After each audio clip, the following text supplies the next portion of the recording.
Hey guys, in this video I'm just going to show you how to navigate QGIS, what you can do with it, and how to make simple maps with the data that I've given you. So this is your data right here, Windfall map. And this folder that we downloaded will always be online, but it's good to have it on your desktop so that it's easy to get to. So I'm going to go ahead and open up QGIS, and if you can't find it here, or on your desktop, you can go to your programs and type in QGIS, and then we want the desktop, not the browser, desktop. So I'm going to hit that. You shouldn't get this message, but if you do, it's okay. Just hit cancel. Hit OK. But you probably won't come across that message. Okay, so the way I like to describe this is that we have three basic screens. This big screen on the right, this window here, is where the map is going to actually be. This is where your coordinates are and all that type of stuff. Over here we have layers and the browser, and these are the two tabs down here that switch between those. The browser is kind of like a library. This is where your computer is through the program. In the same way that you use Windows Explorer, right, to look through your computer, the browser shows you through QGIS what's on your computer. So the first thing I'm going to do is go to Browser, and then go to Home and Desktop. And if you keep your folder right on the desktop, it's going to be easy. You just make sure that it's just sits here on the desktop, and then QGIS will tell you where it is. If you can just go to Home and then Desktop, and then you'll see Windfall Map. So the browser, that's the tab I'm on right now. This is like the library. It shows us where the actual files are. I go to Windfall Map and open it, and oop, there are my files right there. That's great. It shows us, even though we really only have two files we care about, it shows us all of the associated files with each of those. So only two we care about in this whole thing are imagery.tif, which is actually this one right here, sorry. Imagery.tif, we don't care about those two. Below it, the XML files. And we care about 2013 shape. So I'm going to drag in imagery.tif, and here's your orchard, and this is just an image. So it's an image that I took from Google and made into a geographic image. So basically just drag that in, and that you can zoom in and out with your mouse wheel and look around. And one thing you can do is you can grab up here, pan, this hand tool, and you can click and grab and move around. So try to move around a bit and see what it's like. Now this image is a little old. I think this image might be 2 years old. So even though you've planted new trees, maybe in here, they're not going to show up on this image.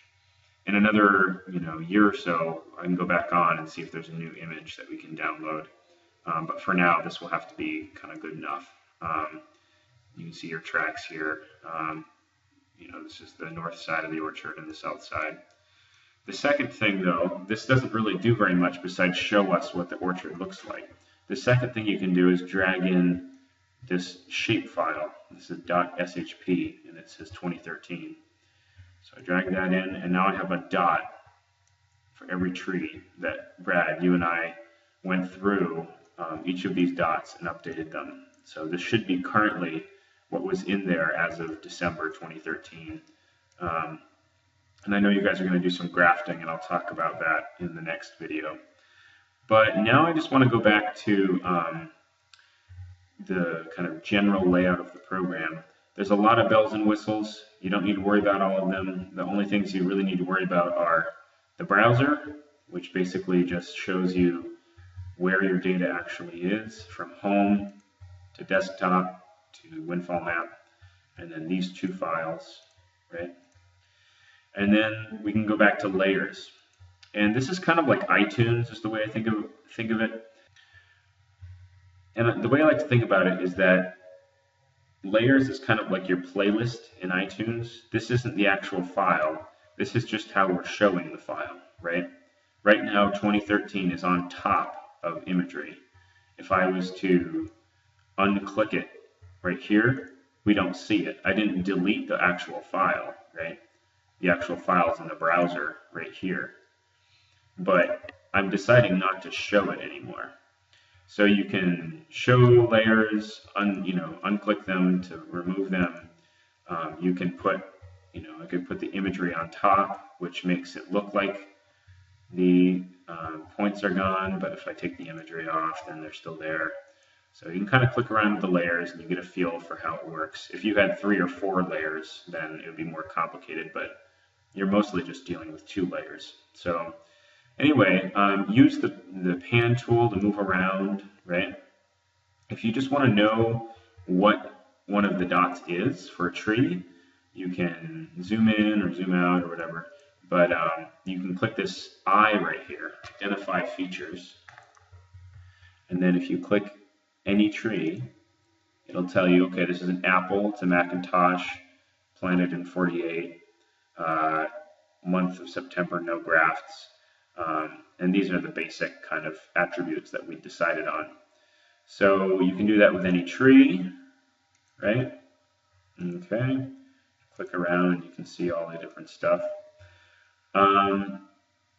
But let's do something a little bit more useful. I'm going to go back and use the pan tool here so I can move around. Let's say we want to be able to see which trees are, let's see, where are all of the Macintosh, right, in the whole orchard.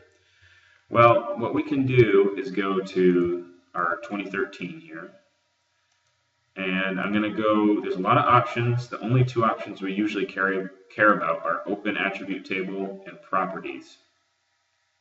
I'm going to go to Properties because I just want to make, let's say I want to make all of the Macintosh red. I go to Properties, and I'm going to go to Style right here, okay? A lot of options here too, but all we care about is Style. So I'm going to say Style, and right now every symbol is the same, right? All of the trees on the map are being symbolized by this one simple marker. But I want to change it so that all the fruit are categorized. So I go to Categorized, and I don't care about when they're planted, I care about the varietal. Nope, yes. Say Classify. It gives us all of them. All of them have been classified. So I know this is a lot to look at. But really quick, let's just say we care only really about the Macintosh. Let's make that symbol special. So I'm going to double click the Macintosh. I'm going to make it a little bigger. And I'm going to make it dark red. Okay. And I say okay, right? So I changed the Macintosh by double clicking it. And made it red. It's bigger. I say okay. And now I'm going to say okay. And now all of the points have been colored by their variety, and the red ones are Macintosh. That's pretty cool, isn't it? So that's pretty sweet.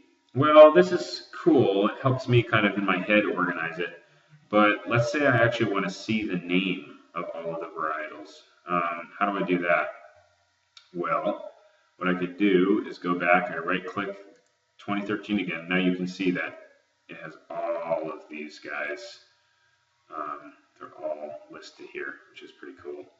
I'm going to collapse that so I don't have to see it, right? That just helps me so I don't have to see everything.